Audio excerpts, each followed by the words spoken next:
Four times a year, MaxList hosts public events in our hometown of Portland, Oregon. This allows local employers and professionals to learn from HR leaders and job search experts and make new friends and connections. We recently teamed up with Portland State University to host a panel discussion about how mentorship can help you pivot and progress in your career and land your next job. Here's a recording of our conversation.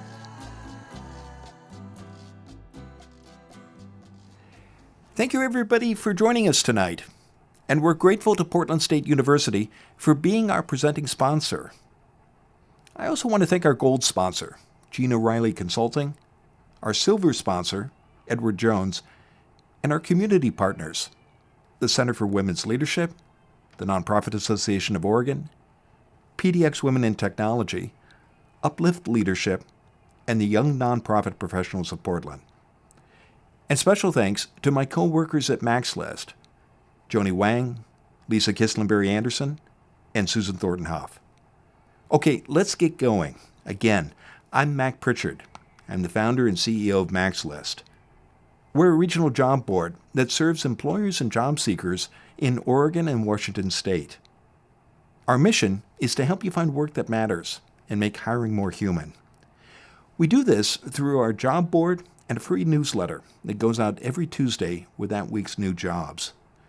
We not only want you to know about jobs, we also want to help you improve your job search skills. So our website offers lots of free career advice. You'll find articles, guides, and a weekly podcast, Find Your Dream Job. We also host events like this. You can learn more about all of these resources by visiting our website, maxlist.org. Here's our program for tonight. We're going to hear from our panelists for 30 minutes. Then we're going to turn to you in the audience and take your questions for 20 minutes. Okay, let me introduce our panelists. Ed Johnson is the Chief Executive Officer of the Community Health Centers at the Oregon Health and Science University. And he's a board member of the Portland State University Foundation. Gina Riley is an executive career strategist and the founder of Gina Riley Consulting.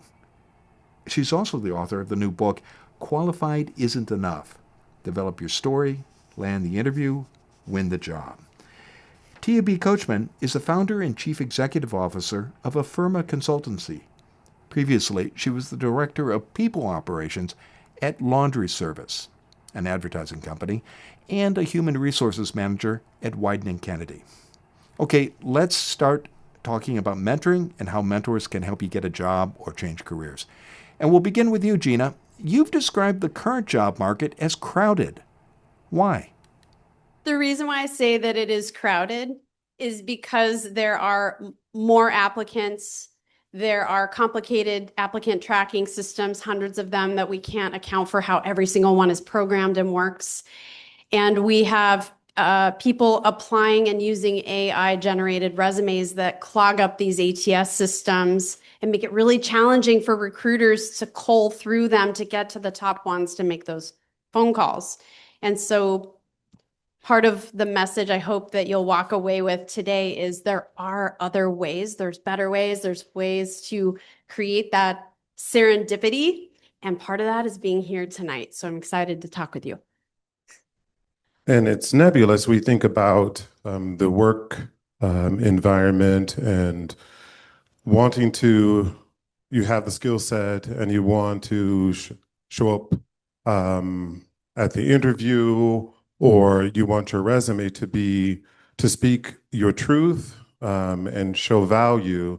But the reality is it's uncertain in terms of, well, what will actually happen? You send the resume out, will they see you for who you really are as you're presenting yourself? Either you're emailing the resume or sharing it with a colleague, or could be a best friend that has an opportunity. And so it seems a bit cloudy, a bit nebulous, because you're uncertain. But ultimately, we end up finding a job. It's not, the clouds, they fade away, the sun comes through, and we feel that joy, we get the job, and we're satisfied with having that.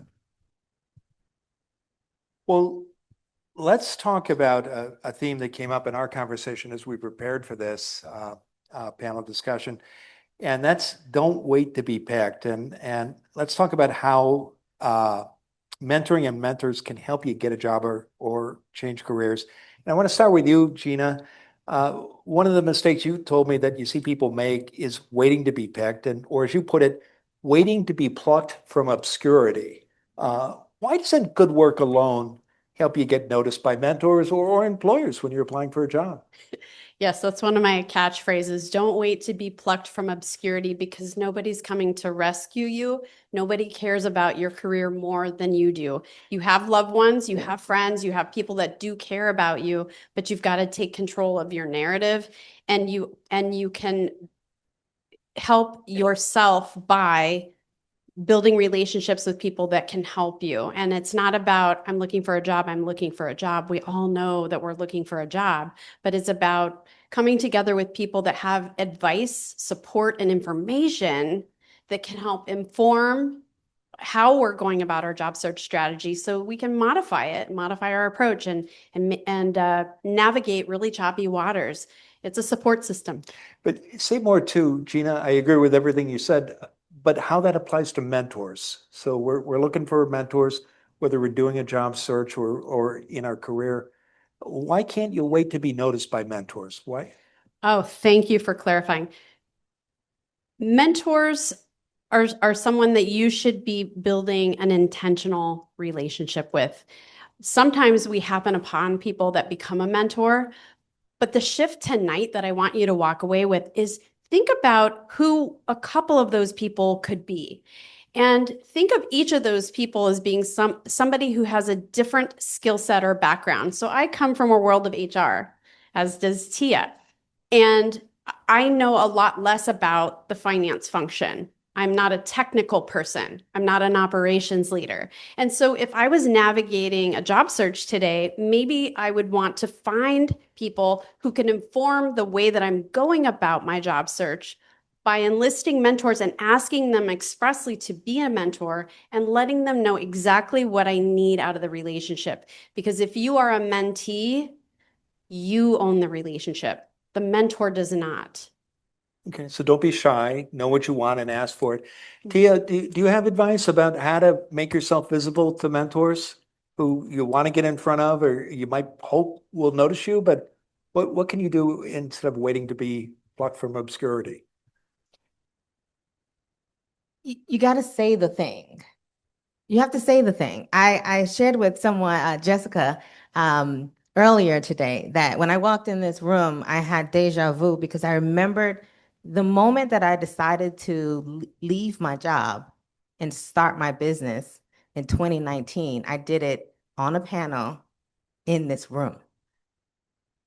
I said the thing. Mhm.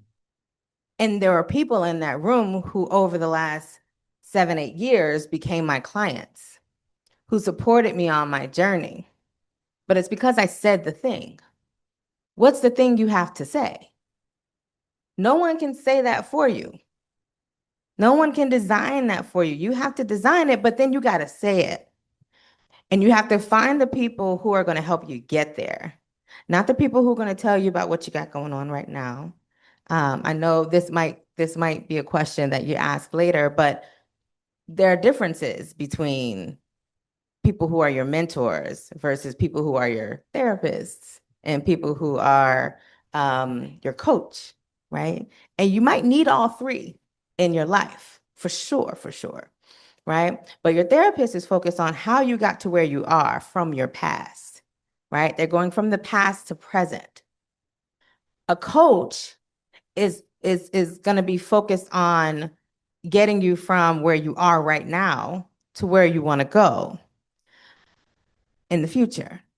But a mentor is someone who's staying in this space with you right now, right? And they are sharing with you how they did it. They're sharing with you what resources they have to offer, right? They're sharing with you what knowledge, right? Or what skills you might need to develop to get to where you want to be. But they're in the moment with you. You got to find those folks who want to be invested in your now. But they won't be unless you tell them what they're investing in. So you got to say the thing. Yeah. So say the thing. And Ed, I know that one of the tips that you've shared with me is that to find the person who's doing the job you want, they can be an excellent mentor. Why is that? Why? Yeah, because you want to learn from someone who has been successful in that field. I've worked with mentors and with mentees throughout my career, and you want to be able, and I've had PSU alumni, or at least alumnus, that has reached out to me via LinkedIn and said, hey, I want to get to know you better. I want to know why you do what you do. And definitely when you find someone who actually does that job and does it well, they can provide you with the depth of knowledge and experience, answer all of your questions so that if you do want to transition into, if it's finance, if it's healthcare, you want to be an entrepreneur, whatever that field is, they can give you the inside scoop to how to be successful and what you need to know. Two quick follow-up tactical questions, kind of nuts and bolts, but how do you find that person? And especially if you're new to the field. And second, how do you approach them so that they'll say yes? Why are they going to make time to talk to you? So I'm going to make a plug for, I think PSU Works. So if you're a PSU alumni, there is a way to kind of get connected with a mentor. Also, again, there was an alumnus at PSU that found me on LinkedIn and said, hey, I'm interested in meeting with you. And so so you have to be intentional about trying to create that, that connection. And then the second question, sorry, I forgot about the. How do you make the request in a way, Ed, that is going to lead to someone saying yes? Oh, well, you need to like lean in and say, hey, this is, in my opinion, share your credentials. If you've graduated from college, so I have my master's or bachelor's degree, or I have this many years of experience in this field, and I'm eager to pursue this career. I've looked at your resume, or someone told me about you, because you have to let the person know that you're interested in them. Don't show up, unengaged. You mentioned this already. Don't show up unengaged as a mentee, or if you're wanting to have that relationship. If you're seeking information from someone who could potentially mentor you, most mentors are busy. They're busy people, and they're making time to meet with you, more than likely because they actually care, to carve out time. So show up, be engaged, and kind of share what your experiences are, and then also let them know that you know something about them as well. Gina. I've got nuts and bolts on this one. What I Go ahead. Well, tactical. Let's go there. What I would do is I would have a good think about what it is that you want to learn. What do you need to learn to navigate a more effective job search? And maybe you're learning more about your target companies. Maybe you're learning more about the functional expertise that you're trying to, that ecosystem. That tells you who the mentors should be. And so that takes self-reflection. You have to start with you. So just because, somebody's a great mentor doesn't mean they're the right mentor for you, for what you need today. One thing that Lisa Fain, she's the CEO for the Center for Mentoring Excellence, and she says a mentor is a guide on the side, which is a really cool way of further taking what you said. This is someone who's in it with you, who can offer you that support. Okay, terrific. Well, let's talk more about what a mentor does and doesn't do. And Tia, I want to go back to something you said, which is that you need three people in your life, a therapist, a coach, and a mentor. Say more about what each of these people can do to help you as you're either navigating a job search or a career change. And a little more about you touched on this, but the difference among the three. Yeah. So I'm sure if many of you who've been on this journey for a while probably have a therapist. And if you don't, you might need to get one, because I've certainly worked with therapists myself over the years. Yeah. and I have one, and I have had several. Okay. So I say this through the experience of knowing how I got to where I am. Why am I even interested in this work? Right? I am a coach. I'm a leadership coach, and my career has been zigzagging through different industries, all in this vein of helping leaders take care of their people. But I've been doing that for a long time. I was doing that before I could work. I was helping people take care of other people, right? And so understanding who you are will help you feel more confident in why you're on this journey and will keep you motivated on the journey. Does that make sense?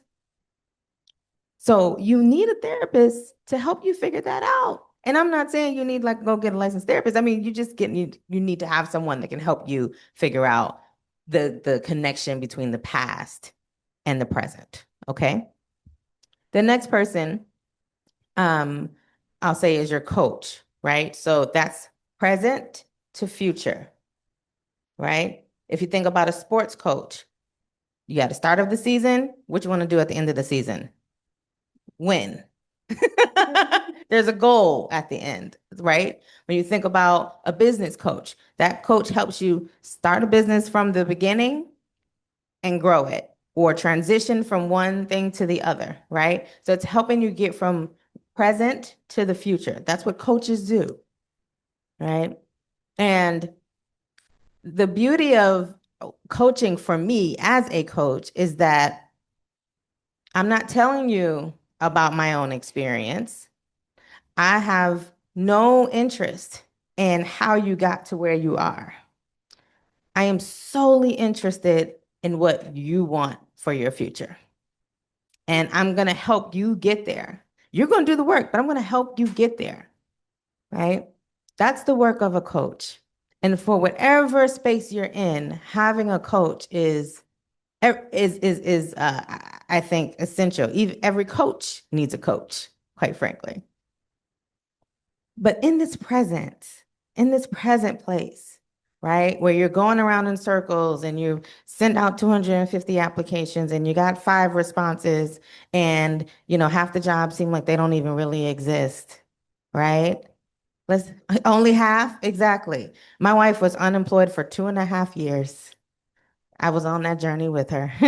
So I know what you're going through. Having a mentor, someone who is going to spin that block with you, right? Someone who is going to say, well, I know what you're trying to do. I know where you're wanting to go. Here are the resources that I can muster up for you. Here, come with me to this event. Or go to that event. Or it's someone who you can be really well, all 3 of them you can be really vulnerable with, and you should be very vulnerable with and very brave with. But for the mentor,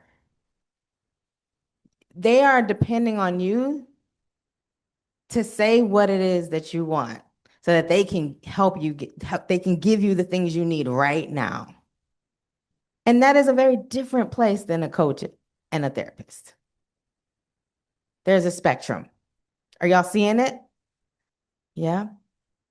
So having all 3 of those folks, and again, I'm not saying they have to be licensed and certified, because, we have some parents and mamas out there, that serve as one of the 3, or some best friends who serve as one of the 3, or former coworkers or former bosses, right? Or random strangers that, sat in a panel, like whatever it is, you can find those people, but you got to identify them appropriately for what you need. Each one of them is going to depend on you to say the thing, for you to have humility, for you to have bravery, but for you to believe, because they're not going to believe if you don't believe. Did I answer that question? I think it does. Okay. Yeah. Ed, do you have other ideas about, besides finding people that have the job you want, to identify people who might make good mentors, both in your network and your community as a whole? Yeah, so 15 years ago, I moved to Portland, and it was in 2010. And took me a long time to find a job, like 10 months to find a job. I know Some may be searching longer, and your wife, you shared, searched for a long time, but I had already finished, my undergraduate degree, had finished a master's degree by then, had experience, and had a hard time finding a job. Anyhow, I finally landed this job, and my first boss here in Portland is still my mentor years later. We have lunch together at a Thai restaurant. Every maybe 3 months, 6 months will pass and we'll connect. And so it's looking within your community, looking within past bosses, because this is again 15 years ago and still maintaining that relationship. So you may look back in the past and say, I worked for this company, 5 years ago. I had an amazing boss who really had they had your best intentions in mind in terms of managing you and supporting you and ensuring that you're going to be the best at your job. And when I've moved on to the next job, the same thing. Like I think I've known my other mentor probably 10 years. This person actually retired in the job that I currently have.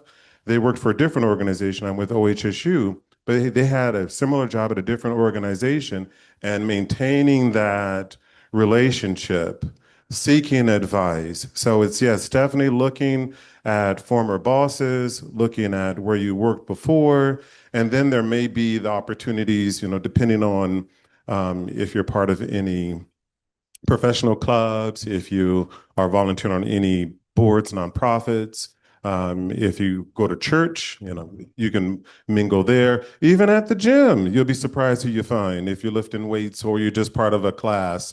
You find out, this is what someone is doing, and then you connect and you learn more about what their career is, and who knows where that could lead. So mentorship can happen in a lot of different places, but it's in your community, and it might be hiding in plain sight. Yes, exactly. And you may not necessarily think of that person because they haven't been part of your life for such a long time, but they could bring you, they could benefit from you interacting with them. Because one of my bosses, she's retired now. So it's like quality time. She has all the time to kind of offer. So you can look for retirees. They figured it out. They got to the end of their career, and have many highs and lows, and can help you kind of stick to it. And Tia, you've got a thought, and I'll pass the mic over, but I just want to second a point you made earlier, Ed, which is, think about somebody who has a job you want or has the answer to a question you have, and that's a good way of identifying people within your community. Tia, just really quickly, I just want to remind you that mentors are just people. They're just people. So it's not Yoda? No. Okay. No, they don't have to be a guru, right? They're just people, just like you. And so finding that common connection, finding that common motivation that they had, that you let them see themselves in you, right? Just like you would make a friend, because you're people and you have things that you have in common with each other. The same way. It's just that that person might have walked in places or rooms or in organizations where you want to be. Gina, Tia shared some ideas about how to approach a mentor and what would you add in terms of expectations you should have for a mentor, and what should you be doing as a mentee? How does that relationship work? That's a great question. Again, I'm going to go back to, as a mentee, you do own the relationship, and you should bring structure into that relationship. So you need to write down, what are your goals? Why do you want to have that relationship in the first place? What kind of advice, support, and information are you seeking, so that you can organize an agenda and then go through that, and when you set up an appointment, that you show up and that you're saying thank you. And a lot of times people get nervous about these kinds of relationships because they're thinking, I don't have anything to offer back. But that's not true. We all have something to offer. And as you get to know the other human being that you have in front of you, you will find ways. And it might be as simple as you're reading an article and you think of them and you pass it along because you think it'll provide them some wisdom, or maybe it's an introduction that you can make. You have to be creative and think outside the box. And I wanted to add one quick thing, Mac, and that is mentors, again, they don't need to be much older than you are. They don't have to be that sage. They could be peers. They could be peer mentors. I right now have a lot of people in my coaching community who provide lots of advice and support, and we co-mentor each other on different kinds of topics, just depending on our worldview. So I'm going on 57 this year, and one of the people that I rely on is more than 15 years younger than me. So she's offering me business advice to help support the growth of my business, where she has been more successful in that way.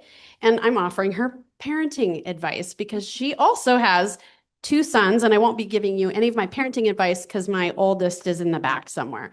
But it can look like that. And before you walk out of the room today, I would encourage you to introduce yourself to people, ask people what they're aiming for, get curious. And maybe you'll walk out with a peer mentor today, or maybe a group of 4. Wouldn't that be amazing? Go have coffee together and talk. And if you come from different functional expertise, maybe you'll learn something different because of the different perspectives. But I already know there's people with the same kinds of goals. There's some clusters of HR people in here. Go meet up, go talk, support each other. A mentor could come out of that. Yeah. I really like your point, Gina, about the importance of having an agenda when you reach out to a mentor. And that doesn't mean you type something up, but there's a reason why you want the conversation. And it's not to pick somebody's brain. It's because they've got the answer to some question you've got. And it's that's the reason for the conversation or the meeting. And that's the agenda. And it could be as simple as that. And, everybody in this room, as we've all run our share of meetings, and we know that you got to have an outcome in mind for a conversation that's going to be a productive use of everybody's time. And do you find that's true in mentor relationships as well? I will second the motion. Do not ask to pick someone's brain. And It's full open-ended. confession, I've done that. I've done it too. Why isn't it a good idea? Because it's well-intentioned. People. It's open-ended. It's not specific. And again, as a mentee, if you're really looking to advance your job search process and get information that's helpful, you need to know what you're asking for.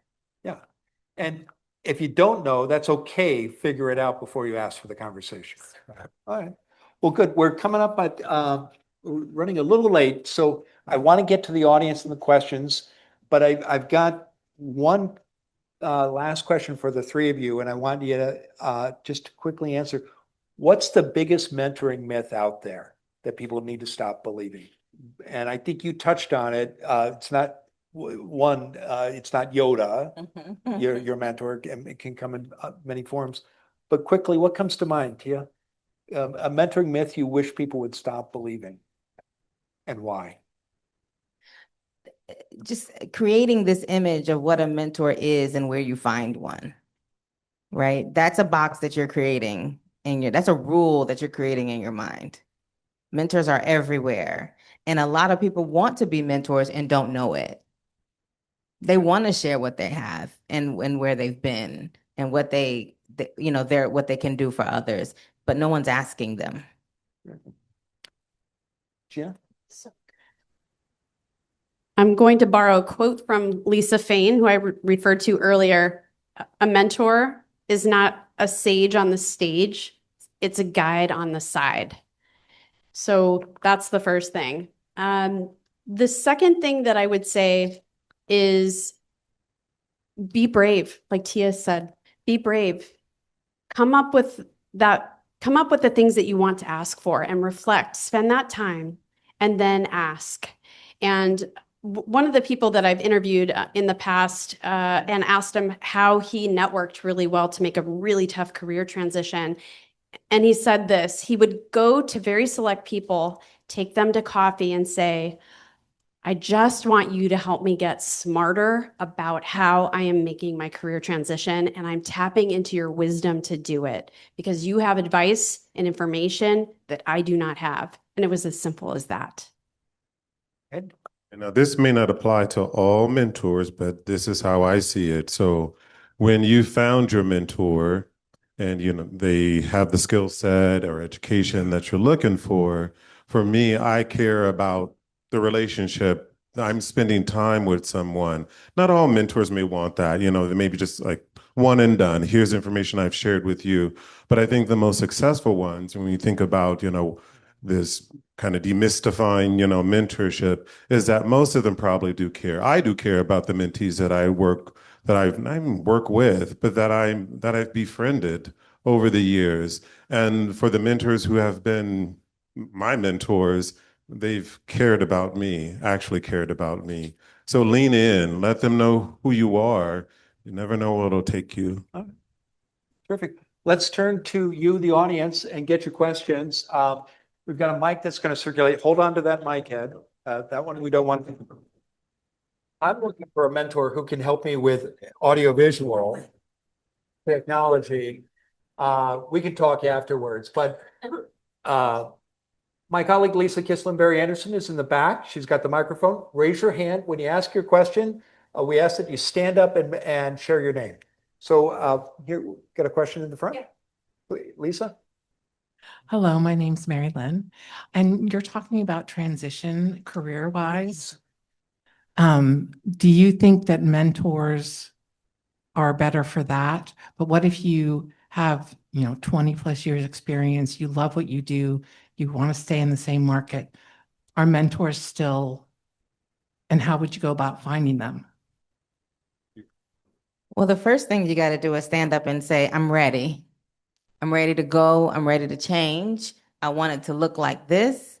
You have to say it. You have to put it out there.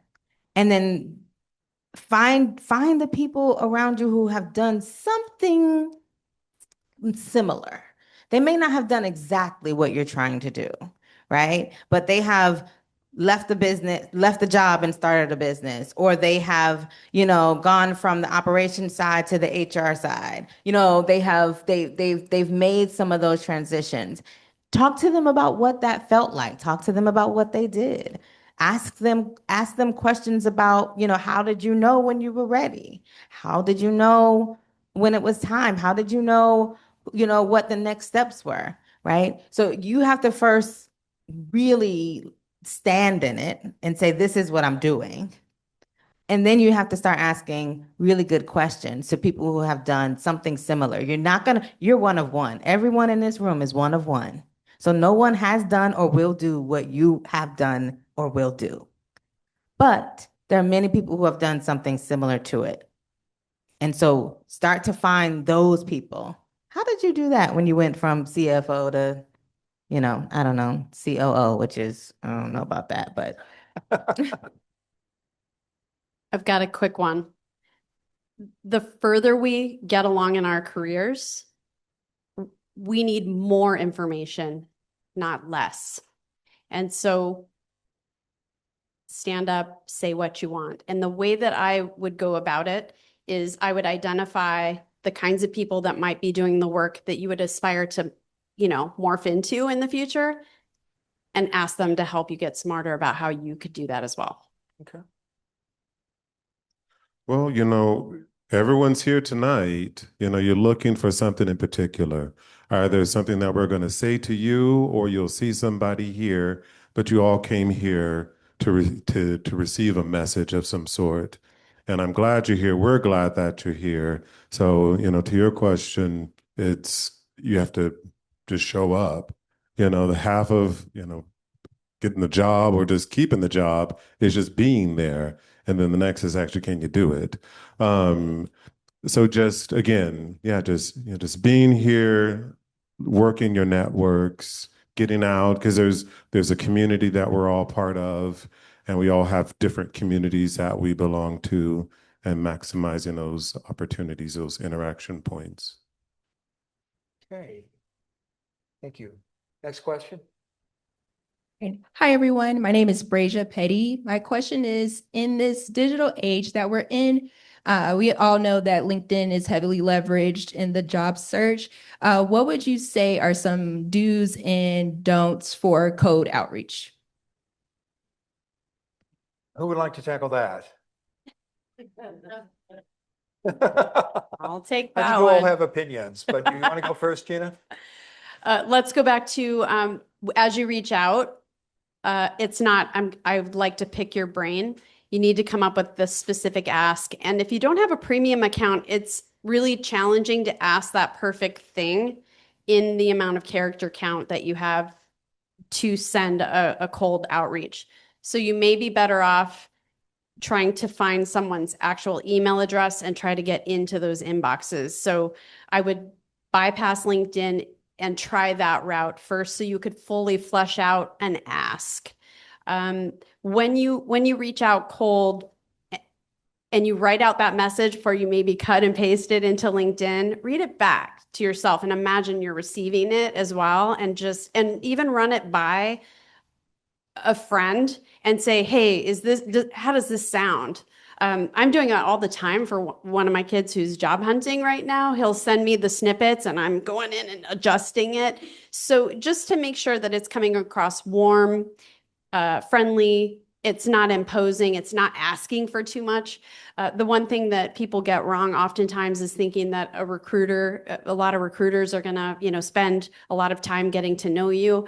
You need to understand how recruiters work because they can't put you on their schedule unless they're recruiting for something exactly like what you do. So that's the start of my advice, is make sure that you're sending a message that maybe you'd be willing to receive. And for those on the receiving end, we see a lot of the same exact kinds of messages. So you need to do something to stand out. Do you have some? Yeah. So I have a very interesting relationship with the digital world.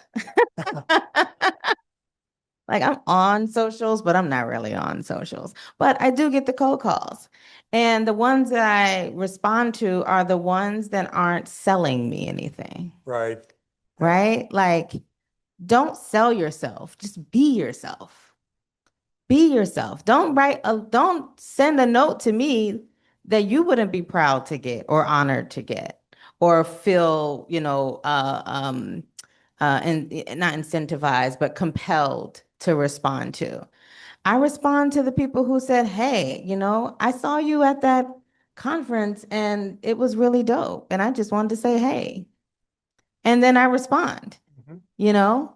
But if you're trying to sell me on how wonderful and beautiful and magical you are, okay.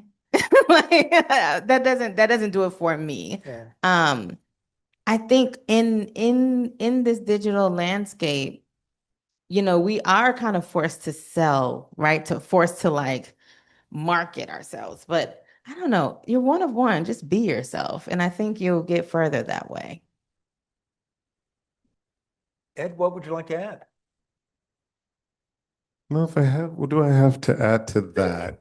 Because I do receive through LinkedIn these cold. No one's actually wanting to be well, I did have that one alumnus of PSU that reached out to me, and then I was like, okay, let's meet up. But the advice would be, I think, what you already said, Tia, which is being yourself. But this is where you start creating connections. We already said that when you show up to events like this, you start meeting people, and then also looking at, what communities that you're already part of, because that's where you'll shine, because you've made the connection somehow. Like, I saw you already said this, I saw you at this event, and then like, oh, can we have some coffee or whatever or go golfing or whatever it is that you want to do. Good. Oh, okay, but then we have to move on. Hopefully this will help. Read the room. Know what you're asking. So when you make an ask, it's possible if I'm reaching out to Tia and I have an ask like, hey, can I take 15 minutes of your time or whatever that is? You need to know why you're asking for the time. And it's possible that in that situation, Tia might have a reference for you or could refer you instead of the 15 minutes. Maybe the 15 minutes isn't necessary. So think about what that ask is, and maybe you'll get it because you've laser focused on the thing that you really want to, what do you really want to know? Yeah, I would second that. Be clear about why you're asking for the conversation and the answer may be no, but at least you'll get an answer. Otherwise, sometimes people get those messages that they're not sure what the author wants. And so they ignore it or they feel bad or they just delete it. And when you're specific about what you want, as Gina and others, I think all three of you have touched on this, you're much more likely to hear back, even if the answer is no. And that's okay because you want to talk to people who can give you the information and make the introductions that you want. Next question, Lisa. Hi, my name is Bea. So once you've established like that first phone call or that first connection with somebody, like what's kind of the next step from there? Because do you like flat out ask people to be your mentor, or like how do you continue that relationship? So, in my experience, most people who are mentors don't really know that people consider them their mentors. They don't. They're just someone who people trust and they keep coming back to. But the people who keep coming back to them are people who know what they want. So I don't want it to feel like we're beating a dead horse because we keep saying you got to know what you want, but you got to know what you want. Right? What is the work that you want to do? Who is the connection that you want that person to help you make? Or what resources do you need? That is what we're saying is if you know that, then it's easier to figure out what the next step is, right? Because it's not going to be as broad as, hey, can you be my mentor? It's going to be, I want to go work at White and Kennedy. So who do you know there? Or can you tell me what it was like to work there? I need to see if it's worth my while, actually, right? Like if you know what you want, the steps become easier. If you don't know what you want, you're shooting in the dark. And people don't have time for that. A tip I would add to you too is if you want to work at Wieden Kennedy and you think that, or whatever the target employer might be, we all carry around these objections inside us. Oh, I'll never get a job at this place because I don't have the right degree or didn't go to the right school or I don't know what they are. But turn them into questions. And the first question is, well, here's who I am and what I want to do. If you were considering me for a position at this employer, what concerns might you have and what advice do you have about addressing those? And also, I'm worried that I might not be a good candidate because I don't have this qualification or this credential or whatever the objections are that we're carrying around. Is that a real concern? Would that come up in hiring conversations at that organization? And if they did, how would you advise me to address that? And that's a conversation where people will have helpful advice and you're turning what you think might be negatives that are holding you back into questions that you can turn into positives. But that's after you make the human connection. Yes. Yeah. You can't just go, you can't be a cold call and then go straight into, so tell me, why I keep getting rejected from these jobs. Right. Yeah. No, yeah. That's a great question. Those are great questions. Make the human connection first. Yes. And so use the microphone because we're recording this, Tia, and we want to make sure we capture everything. I just want to say that if you go back and listen to this podcast again, fast forward 55 minutes, because what Mac just went through that list was gold. Thank you. Okay, we got time for two more questions. Let's make them brief. I want to make sure you all have time to talk to our panelists one-on-one after the discussion ends. So we had a hand here, but we also had one over here, and I believe you were next. My name is Joy Jones. So my question is for mid-career professionals, especially those of us who have had to rebrand ourselves, navigate this market. What is a mind shift that you've seen in mid-career professionals that has helped them successfully navigate a transition? If that makes sense. Great question. Who would like to take the response first? Tia? I know this is a hard ask for folks who are looking for a job because what we need money. But when you get to that point, you've got to start asking yourself, what would I do for free? What would I do? Because everything up to this point I've done because it was the cool thing to do, because I could do it. I had the skill set. I went to college for it. Somebody tapped me for it. I felt obligated to do it. But when you get to a certain point in your career and you start thinking about the level of the amount of time you have in a day and the amount of energy you have in your body and your friends and your families and your hobbies or your passions, right? And all those things start to switch and become a little bit more of a priority for you, then you have to think about what would I be willing to spend that time and energy on? And even if you've never done it before, that is likely the path that you should try to start walking on, because we don't have a lot of time, right? We have one life. We got to make it worth our while. So don't spend the next, iteration of your career doing things that you did that didn't feel great in the beginning of your career, that gave you all the money, but left you, tired and exhausted all the time and without your friends and not doing things that bring you joy, right? What are the things, what kind of work is reciprocal? What work gives back to you? Don't worry about the money up front. That'll come, right? That'll come. Good. Oh, we've got time for one more question. We had a hand over here, Lisa, this person. Hello, my name is Mercy, and like a lot of people, I am looking for work as well. I still have my job, but preparing for it to end. In any case, end in July.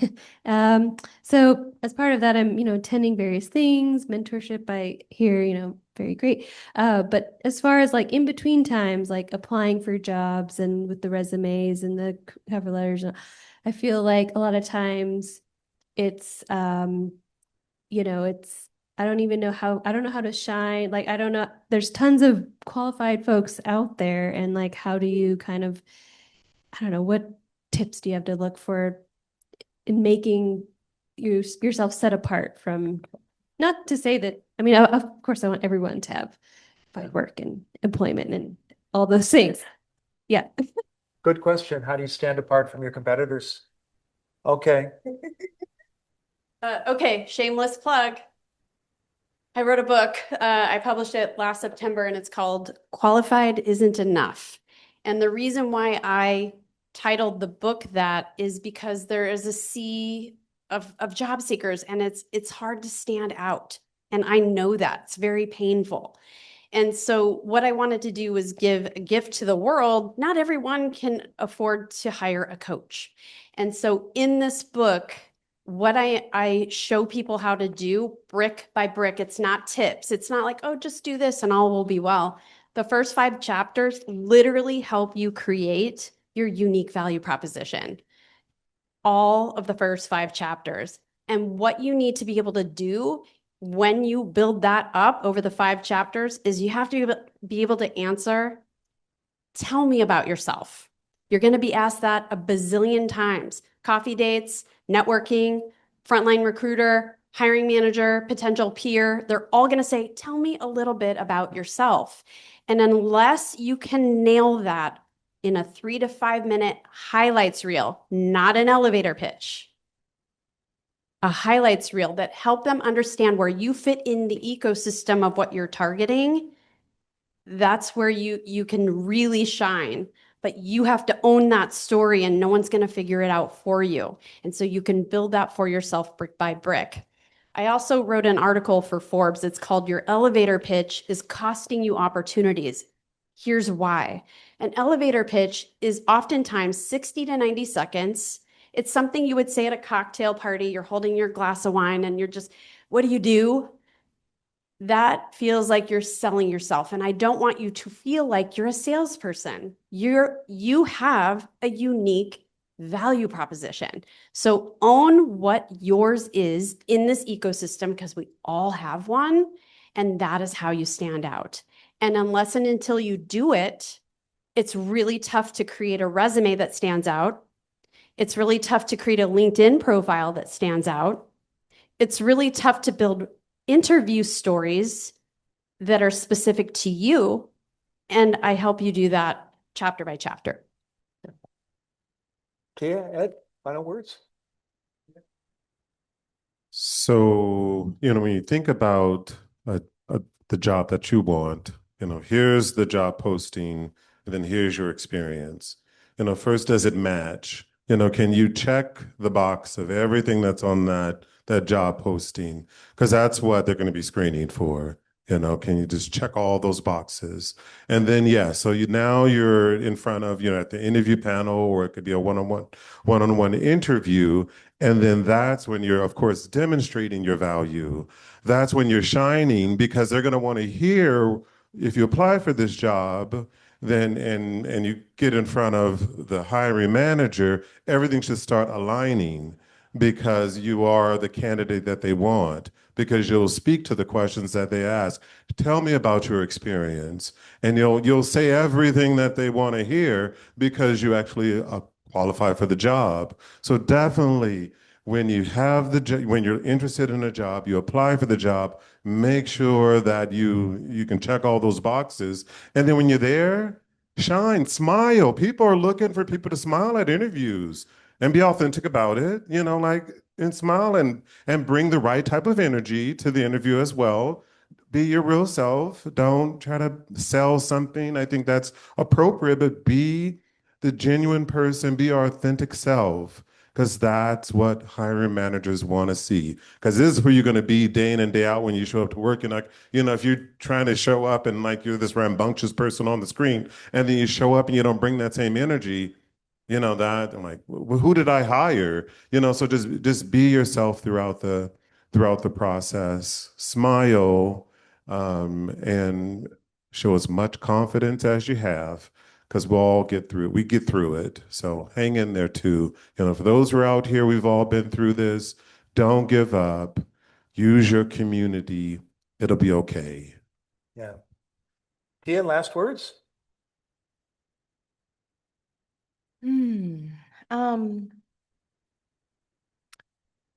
It is hard to believe that you are really great at a thing in a world of comparison.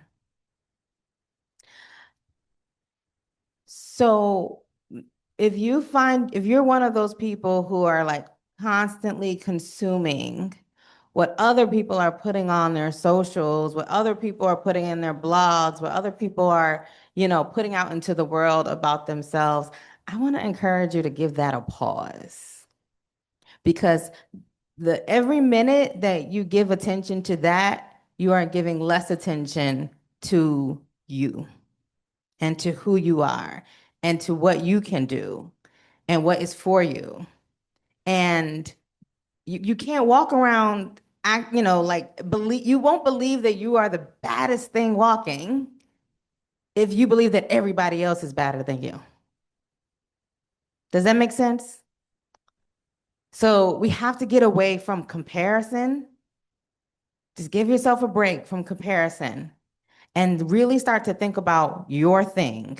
What would you do in your sleep? What would you do for free? What do you love doing? What is reciprocal to you? Because we're applying for jobs that you don't even want. You're just doing it because you're like, I got to get this unemployment.